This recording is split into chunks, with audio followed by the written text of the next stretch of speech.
بتاع بيسموها انت كسبت تقولها اللي هي التعريض ده، واخد بالك؟ عيب. لا لا لا بلاش بلاش يا سياده المستشار.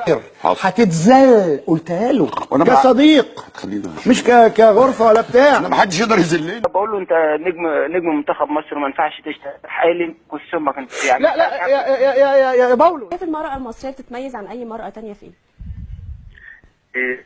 المصرية حضرتك بتتميز عن أي مرأة تانية بإن كسها أحمر وجميل، وإن هي بتحب الزبر الكبير، فلما بتتناك بتعمل صوت حلو جدا. قد ايه في هذا؟ بقاله 700 سنة 700 وشوية كمان. لا الناس المخربه دي عايزه مننا ايه؟ مكسوف يقول ان بلدهم ما فيهاش اكل ولا ووتر ولا اي حاجه. هو مكسوف والله. انت مقرص. ايه اللي حصل؟ يعني بيقول لي يعني سوري في اللفظ، يعني مش هتبطلوا تعريض.